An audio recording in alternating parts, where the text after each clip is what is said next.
All right, YouTube, we're here with Mr. Bludd from Bludd Rush Wrestling. Mr. Bludd, what's going on, man? Not much, man. Just we're here to talk about some wrestling. I'm having a good time. If you're new to seeing me, follow me over on TikTok at Blood Rush Wrestling on TikTok and on YouTube at Blood Rush Universe, Bludd. Other than that, really here excited about the Saturday night's main event, brother. Yeah, well, I had an impromptu introduction because Mr. Blow was just riffing, letting us go. I said, Mr. Blood, bro, we gotta save this for the show. So I what thought you we were recording. before I reeled them in to press play, you were kind of talking about how Saturday's main event the first time around had a kind of house show feel in a PLE presentation, and you felt that presentation to the viewers, us, isn't the right recipe. And I kind of somewhat agree with you. I still think that it was a success and an overall good show, despite the predictability of the first one. And I feel that we have kind of a lot of predictability here, but I feel like from a cadence standpoint, they'll kind of flushed it out with the first one, and it's going to be more of a kind of kick-ass presentation. And I feel like this match right here will benefit from that. Before we kind of get into the meats and the bones of it, is there anything you'd like to add? Did I kind of summarize what your feelings on Saturday Night Main Event is? Yeah, I mean, it's not that I don't like it either, because I thought that the first one, and for those of you who don't know, I'm a former professional wrestler myself, so I analyze wrestling from the standpoint as one of the boys. So when I look at the show top to bottom from last year's Saturday Night Main Event, I thought it was an incredibly well worked show. I thought the in-ring quality was great. I thought the matches are great. I thought the setups are great. The only thing I was like worried about was I'm like they hyped it up way too much for every match being completely predictable to the point of everything felt like matches that belonged on Monday Night Raws or Friday Night SmackDowns, but main event quality versions of each of those matches. And they didn't feel like PLE matches. They didn't feel like house show matches. They felt like TV matches if every match on that card had a main event spot. And Yeah. that's basically how I felt about it. The only match I felt like, like I said before we started recording, was that felt like it mattered the most was Chelsea Green winning the United States Championship and that inaugural title being in history. Like you can't erase that history. Chelsea Green will forever now be known as the first ever women's United States champion. I felt like that was the penultimate, you know, match of the show. I felt like it should have headlined because that was the biggest deal on the show, in my opinion, because it was the only thing on there that was history making. And I think they could have used that to sell it, in my opinion, because everybody loves Chelsea. But Mhm. other than that, I think that the show, top to bottom, great matches, fantastic presentation, just slightly awkward because they weren't sure if they were selling it as a PLE, as a house show, or as just a special TV event. And I think because it was the first one in such a long time, they were trying to test that formula out, what was going to work the best. So I'm excited to see what this Saturday night's going to look like now that we are fully in a Netflix era with Netflix presentation. However, it will be on Peacock, which is still kind of jarring to me that we're all Netflix, but we're promoting this over here on this other streaming platform. So I don't know what presentation is going to change, but I'm excited to see. It's again, I think Triple H is testing what's going to work, what's not for the Saturday night main events to come. Yeah, and I feel that the four-match card structure with the contract signing is a nice pivot away from the five rigid matches like you mentioned. And I feel that the first Saturday Night Main Event needed a little gaga. And I don't think we're going to get like quote unquote gaga out of the Cody, KO, and HBK segment. But I think we'll get our fix from sports entertainment. I think we'll have Yeah, some, like, you got what I'm saying. It felt like, well, we won't have that yeah, bell to bell in ring action. We're going to get our entertainment part, but I feel that we're going to get like that more satisfaction of a yeah, quality standpoint with this match, with the Intercontinental title match, and honestly, yeah, low key with Fatu and Braun as well. And you never know with Nia and Rhea, they could have a nice hoss fight or whatever, and just and go out there and probably be more delivering than probably Liv yeah, and Rio were last time around. So I yeah. feel I like they mean, want to present better matches this time around. yeah, I mean, to Naya's credit, I think this run has been so much better than her last Yeah. one. I think that she has majorly improved. I don't think she gets enough props for just how much better she's gotten. Because if you go back and watch some of her matches from like 4.5 years ago, they're like, bro, everybody she's Sluggish. in the Yeah. ring with is working to protect her. And but Rhea could have a fucking 5-star classic with a broom.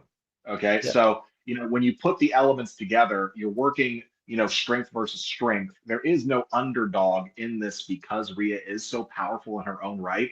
So I see this as going to be a very highly hard-hitting, brawling style match, not a bunch of flashy technical work and grappling. It's going to be like a barn burner of a brawler match. Strength versus strength, brute power versus brute power. Who can hurt and hit the other one more is what we're going to get. But to your credit, I think, yeah, out of this, um, personally, it wouldn't have been my choice to put this Saturday night main event 2 weeks directly before Royal Rumble because it unfortunately telegraphs a lot of these finishes. Yeah. It's a So week, even worse, a week.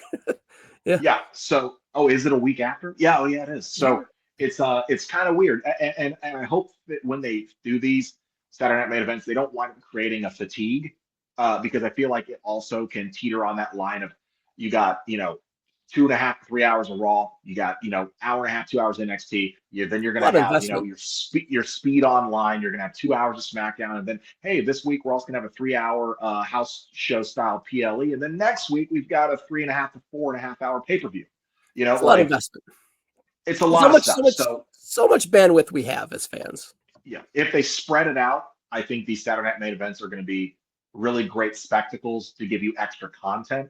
But they're going to need to change their formula of the match layouts so that we're not having mid rivalry blow off matches or best out of threes and we're at match twos because they're not going to really matter with the finishes when they start feeling telegraphed because the storytelling around these main events informs who the winner is at that upcoming Saturday main event, and that's not helpful.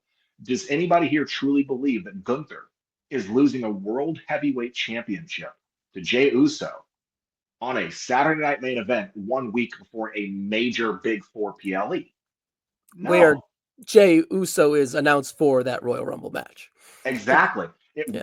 I mean, you basically told me there that he's losing. It's going to be a fun match. Jay's going to fight from underneath. He's going to do what he does best. He's going to get that crowd hyped, on fire, set the precedent for the evening, and it's going to be a fun match.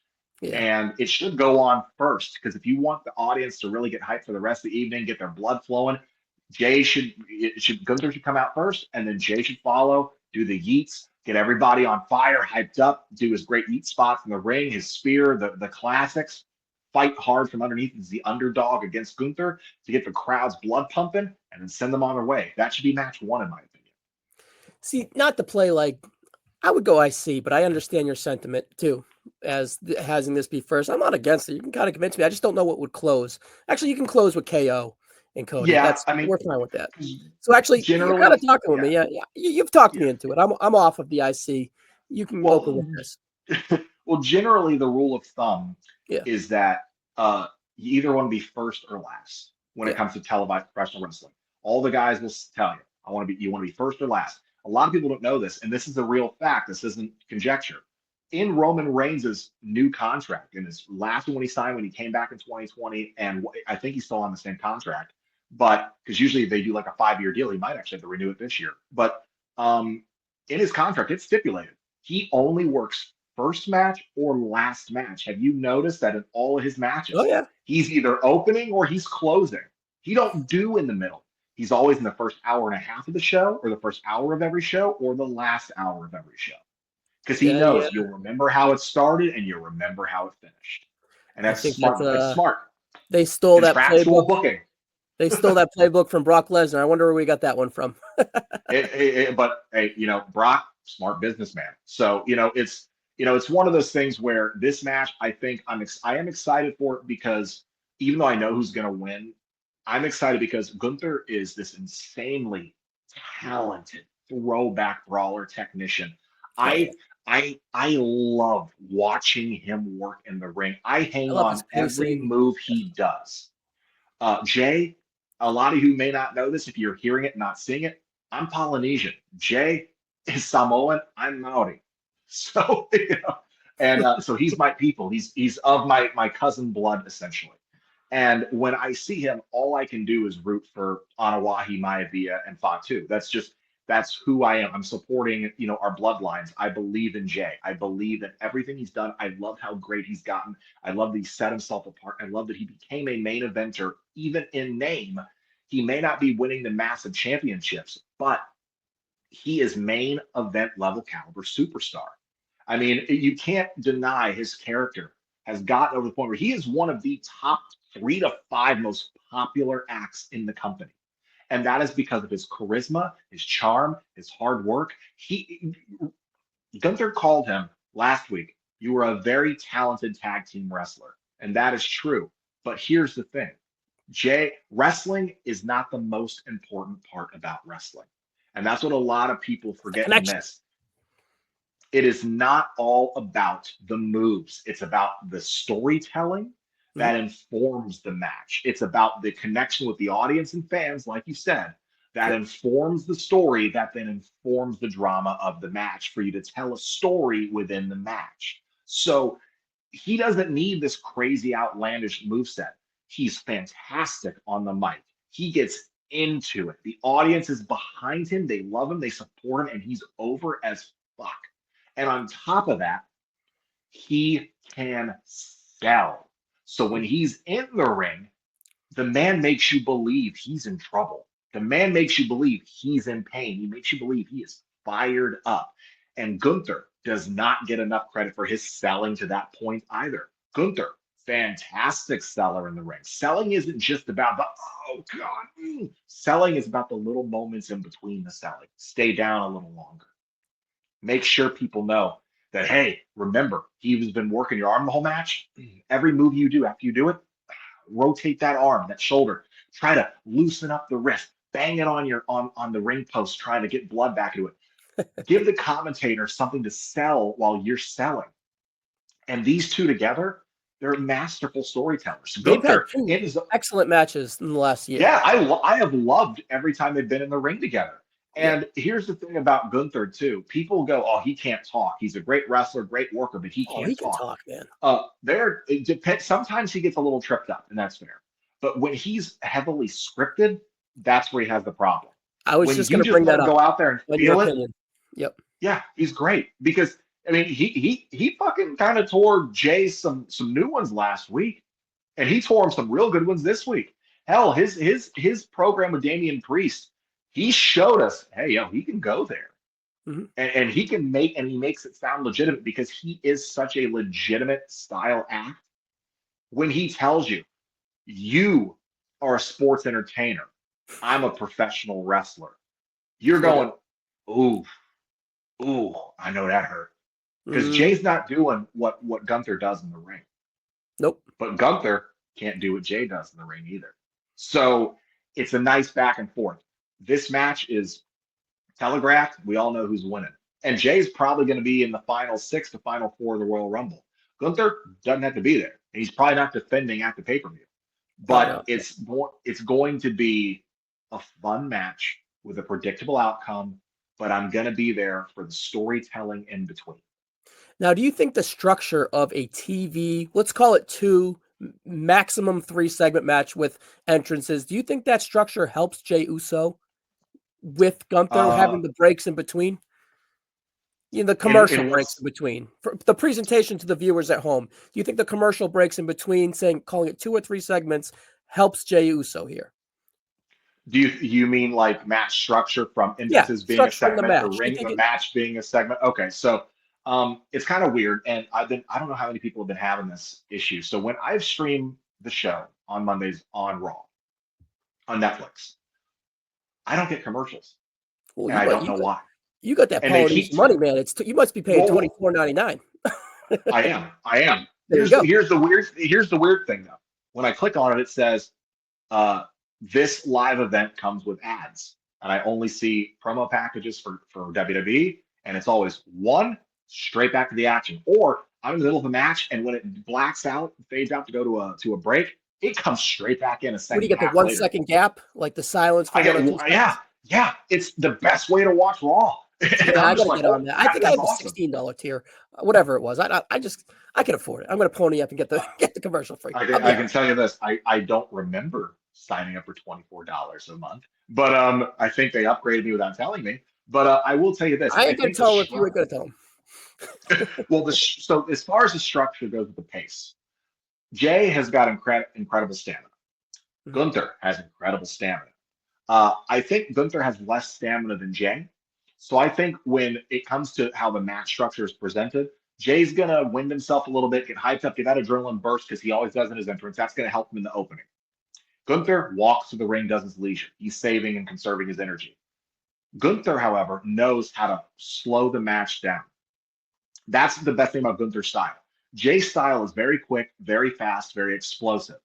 Gunther's style is methodical, technical. He wears you down. He breaks you down. Mhm. So I think that it helps Jay because his opponent is going to make the pace work in his favor. So like when the ref's going to tell him, hey, we're going to ads for everybody who's not getting the commercial free or whatever, or if it is going to be commercial because this is Peacock. So if once the ref informs him, he's going to probably slow it down to a rest hold, some kind of chest in the corner. He's going to get him in some kind of hammer lock. It's going to be something like that to slow it down, let them catch their breath because they're going to save the stuff. Because even for people who are live in attendance, they got to sit through it anyway. Yeah. Anybody who has no ads, they're going to have to sit through it anyway. But the people who have to go through ads, they still want to let them not miss the good stuff. So I think it works in Jay's favor that Gunther has the methodical style of slowing a match down at his pace so he can wear you down. It's going to work out perfectly. I think Yeah. both of their first and last couple matches, I thought they were magnificently well The King of the paced. Ring one was fantastic, and the IC one Oh, was dude, yes. incredible.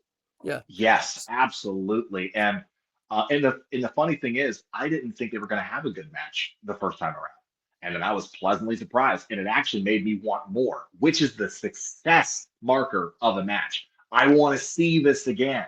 So when the second one came, I was like, oh yeah, and then they blew it out of the water again. I was like, bro, I wouldn't be upset if this was a trilogy. No, And we now we didn't get get it the, here. It's so unfortunate that Jay's gonna be on the wrong side of each trilogy, but I like how yeah, there's stakes at each match. The first match was the yes, Intercontinental Championship. Jay never yes, had an Intercontinental title reign or a singles title reign whatsoever. Second one was the semifinals of the King of the Ring that yeah. comes with a world title shot. That's stakes for Jey Uso, and he's always come up short. Now he's kind of come up short again. I believe this is his fourth, fifth, or even sixth world title match I think that he's been. so because when they moved him over to Raw almost a year and a half ago now, Jesus, wow. Um, he was the hottest thing ever. They put him in every main event every week. They were putting him in all the biggest stories. They were Yep. giving him world title after world title shot, and they never pulled the trigger when they should have in the beginning. And that's why a lot of people were just like, "Well, they call him main event, but for what?" Well, it's because he always wrestles the main event. It's because he is a main event caliber star, but they need to write him and book him into positions where that moniker means something. Mhm. So, and when he finally won his IC title, he proved it. That was a shocker too, mind you. So Oh that's yeah, on a Raw, yeah, that's why on I'm a going. random If Monday Night Raw. Breaker just won the title, you didn't think he was going to drop it right away. It was just so perfectly laid out. Yeah, and they did use it. They did hot potato it to him as a means to getting him over to the bloodline story again. But it was a well-deserved victory. And I don't think that just because they needed to get it on him so he could get screwed out of it by the new bloodline so it could get him involved in that story, I don't feel like that should take away from the fact that he had earned it. He had been Yeah. there for such a long time. It's like when Kofi Mania happened. Kofi had put in so much effort, so much work. He earned his time in the sun. Jay earned that notch in his belt. And I think that the nicest thing about the way that they book Jay is even though he might lose on the biggest stages, they're still protecting him in defeat because they're showing he fights until he can't move. They're showing you how good he is, how strong he is, how powerful his will to go is, and they keep putting him in the best positions to lose. And what I mean by that is, if you're going to lose, at least let it be to someone like Gunther. At Hmm. least let it be to someone like a Braun Breaker. at least let it be to someone like a Roman Reigns. Because you're not saying that, hey, the kid can't hang. No, you're saying the kid could hang the whole time. It's just that it wasn't his night, or somebody interfered, or someone distracted and he gets put in a freaking headlock and choked out. It doesn't mean Jay is fodder. It just means that he is on their level and they're showing you and they're booking him like a big deal. It's just that whatever stories they have going on around that take more precedent over him becoming the champion. And that's okay. Sometimes an old adage that was told to Cody Rhodes that Cody Rhodes had said again a little over a year ago. He said that he was told that even though you're not the champion, you need to act and walk around like you are the champion. Yep. And that's the stage of his career that Jay is at right now. He isn't a champion, but god damn it, he gets cheered and feels like a champion. All right, we're closing here, and I got 3 questions for you. Not to delve off too far here, but you mentioned Gunther has no wasted movements in his structuring, his math, so on and so forth. Now, I don't think he has much wasted words in his promo. I believe this is the 2nd week in a row that he's taken a shot at Jay's little cousin Roman. 2025, will we see Gunther versus Roman Reigns? I would love that. It's a dream match. It's very, very funny too, because when you think about everybody Roman's faced, even before the bloodline story and the tribal chief stories started happening, he really had damn near fucking faced everybody. If he hadn't faced everybody, he had teamed with everybody. If he hadn't teamed with everybody, he had interacted with them in a Royal Rumble match. I mean, he went through every major heel. He went through every mid card heel. He went through every mid card and major babyface. So when it's very fun when you sit there and go, God, who hasn't he faced? And when you pull out the names that he has not gone one-on-one with, Gunther is in that top conversation of, holy crap, the ring general versus the tribal chief. I love the headline. I would love to see it. I want to see it this year. My final conclusion on that thought is that I truly believe that this is probably the last full-time or even part-time contract that Roman's going to sign. I don't see him being in here another 5 years in full-blown stories. I don't. So if it doesn't happen this year, I can genuinely tell you I don't believe it's going to happen. Okay, so I don't have to tell you whatever, but when Randy Orton faced Gunther, I thought it was like, that's a very compelling matchup to me. Yeah. Because Randy's long in the tooth. Yeah. And Randy's long in the tooth. Is he going to let Gunther lead? I know there's safe spots, but how much does Randy Orton want Gunther to kind of hit him and play into it? And Randy Orton brought it, and he was fucking awesome. But bring that sentiment to Roman Reigns. How do you feel that they would mesh? I love that, and it's funny because Randy is. You get what I'm saying, though, right? Where I'm coming from? Yes. Okay. Yes, because I love it because Randy is famous for hating chest chops. That's what I'm saying. And he I remember there was some interview before that where he was like, I told him he can bring it, but generally it depends on who you are in the ring. I give you a certain amount and don't go over that. Some guys do, and then I kind of give it to him backstage. But with Roman, they were working hands. I like that they were working the hands, so they were they had a quota in that match. And I feel that working the hand played into the quota. What's that from Family Guy with Spider-Man? You only get one. So, with Roman is a bit different from Randy in the sense that I think Roman is a bit more game for certain things because he knows the overall the Brock stuff, right? Honestly, can you complain about chest chops when you've had 5 or 6 matches with someone like Brock Lesnar? I don't think a chest chop is gonna piss off Roman. I mean, I know that in one of the I know the last time that Roman got really mad about someone hitting him too hard was the War Games before the last one. So 2023 War Games. 2023 War Games. Somebody, I think it was Kevin Owens or somebody in the match. Oh, the eardrum? The eardrum. He got hit. I think it was Kevin Owens. He got hit so hard that it burst his eardrum.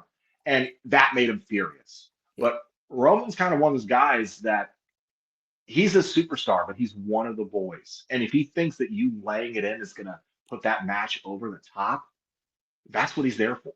I So, could just see you guys just loving Gunther though, like the know, upper ear guys, the yeah, yeah. Lesnar, the Roman, those Oh type of yeah, guys. Lesnar Yeah, wanted was reportedly wanting to work with Gunther, yeah. and because when you look at Gunther, if you want to, if you say to Triple H or Nick Khan or even Vince at one point, hey, can you give me the most legitimate guy in the ring to work with? At one point, people would have said Kurt fucking Angle.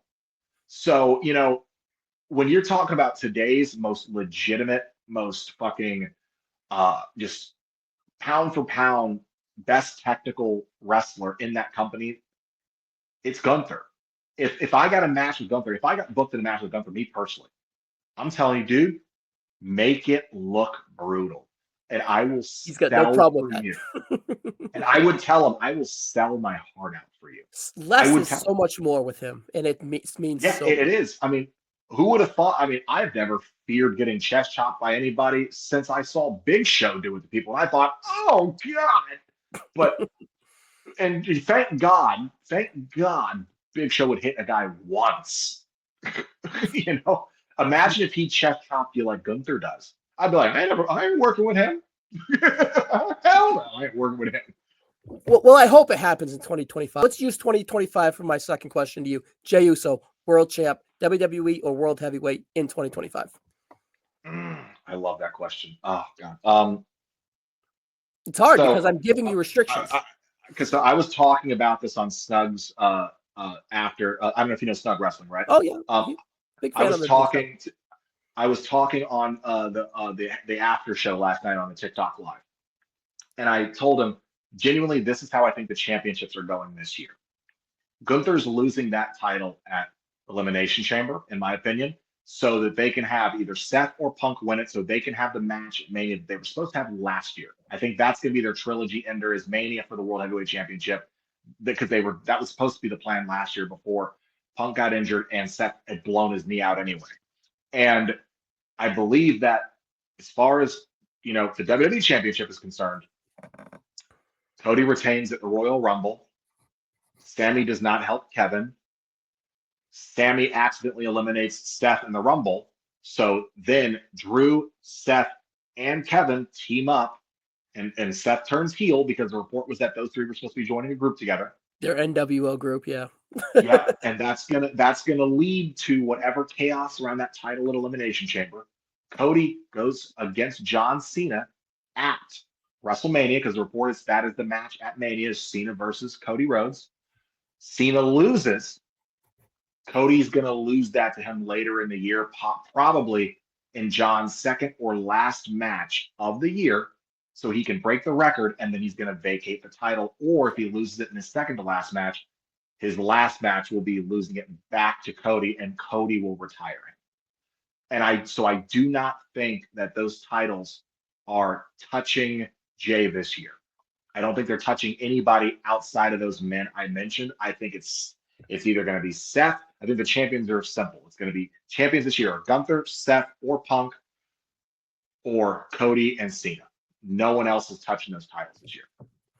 Okay, so that brings me to my third question that I was going to close with you, and that would be Jay's. Let's just call it his sixth title attempt that he did not capture the title. And does that hurt him? Like, are we seeing main event ceiling here, saying that he doesn't hit the title, he's not going to win the title, he's not going to win the title in 2025? Is this his ceiling as a singles competitor for now? And do we see him and his brother reunited for the majority of 2025? No, I think he's winning the Money in the Bank. So I think because here's the thing about pro wrestling, especially when you're booking, you know who sells your He's merchandise. You top four know. every week. That's Yes, incredible. and he's too popular to not give some giant moment to. I'm telling you right now, I believe Jey Uso is going to win Money in the Bank. He's going to hold on to it till after Cody retires John, and then he's going to hold on till some point next year, maybe even Mania, and he's going to cash in on whomever who has the title then. and it's either going to be Cody's title or it's going to be whomever's champion with the World Heavyweight Championship. But I'm telling you, I think that they know how hard he's worked, and Triple H is the type of booker that knows, hey, look, hard work means more than anything around here. Triple H Yep. used to hate guys who slacked off. He dogged Goldberg for it in a training session once. Triple H knows that, hey, you stay loyal, you work your butt off, you show me you don't fuck up, you don't, no more DUIs, no more bullshit. And you can be a champion that we can trust and strap the rocket to you. You keep doing what you're doing, and I'm going to make it worth it. I think Triple H already knows he wants to make Jey a world champion. I just think it's going to be next year. But I think it's going to start that road of trust by putting the Money in the Bank briefcase on him. And All I right. think that's what I believe. He'll be champion next year. That you can mark my words on. All right. Here's more of a yes or no type of question, just to put a bow on that. Heel or baby? Sir. When he becomes When champ. when he becomes champ, Jey at this point, I don't ever see them turning him heel again. Jey's Me almost either. He's just so over. But Jey's almost 40. It would make yeah. no point to make him a heel now The when only he's reason I so bring that up, over. yeah. The only reason I bring that up is not to cut you off, but it's just like I'm No, afraid no. that he just gets to that ceiling and he sticks there. Well, Like I think I just feel they're that he kind of gets doing the same leveled thing with off. Sammy. I think they're doing the same thing with Sami Zayn though. So, but the thing about someone like Same story Sammy and too. Jey, Yeah. well, exactly. The Yeah. thing about Sammy and Jey is they're so fucking good at being underdogs with passion. They'll never get booed. They're at the point where you can't turn either of them heel ever again because you have done too much character work with them, too much crowd, entanglement with their passion, too many moments with them where the crowd desperately fought your booking to get these guys to their spots. Turning them heel would disrespect all the work you did getting them from heels, because they were both heels at the same time, to these top level baby faces that they have become. They're too believable as good guys to ever go heel again. No, I'm just saying when the time to strike, the time to strike. I just didn't know if it was just Yeah, like, all right, we got to break them through, so let's turn them and go with them in that way. I I think the fucking time to turn them heel is past. for So sure. And I lied, by the way. You, I got questions all day. You can only pick one, Jey or Sammy. Who are you going with as the world champ? Only one can win the world title in the future. You can only pick one. I love that. I think it might be the selfishness of the Polynesian in me. Uh, I I got to would ask the say non-brother Jey. here. I would say Jey because, and for a very specific reason, like Kofi, hard work and longevity and loyalty. I think Jey, at least in WWE, because I know Sammy's been wrestling longer in his career, but Jey has been there so long, put in so much time, put in so much effort. Yep. I feel like he deserves it more. It's for the bloodline story character work he showed us alone. He deserves it more. Same story. The bloodline elevating both these guys to where they're getting or Yeah. propelling up. However you want to Nobody look at it. walked into that. No one walked into the bloodline story and walked out worse off. That story elevated everybody it touched. Some would even say it over pushed some guys like Solo. Right? Yeah, but then again, Solo does his job the way that he's supposed to do it. He's supposed to be this lackluster false god, dopey guy who thinks he's in charge while also being, It's a part of his somewhat journey. Yeah. terrifying. Yeah. Yeah, but if anything, I think Solo's done a magnificent job the entire Yeah. I think he outkicked his coverage for what he is at this part of his career. time. But I definitely think they waited a little too long to turn him on Roman. But I definitely think that for what he was given, what he had to work with week to week, he did the best with all the material that they gave him. And I think he put his all into it. for sure. All right, well, Mr. Bludd, it's been 35 minutes. We can go on, and we're going to have to get you back here for another one, my friend. Yes, sir. All right, guys, check him out, Mr. Bludd. I'll put his stuff in the bio. Thank you, brother. I'm sure check him out on TikTok. That's what for now, anyways. That's probably Please. your most focused creation. It's my most focused because YouTube is not easy to break into. I've been working on it. Follow me on YouTube. I'm only at like 156 followers. I just started this YouTube channel about a month and a half ago.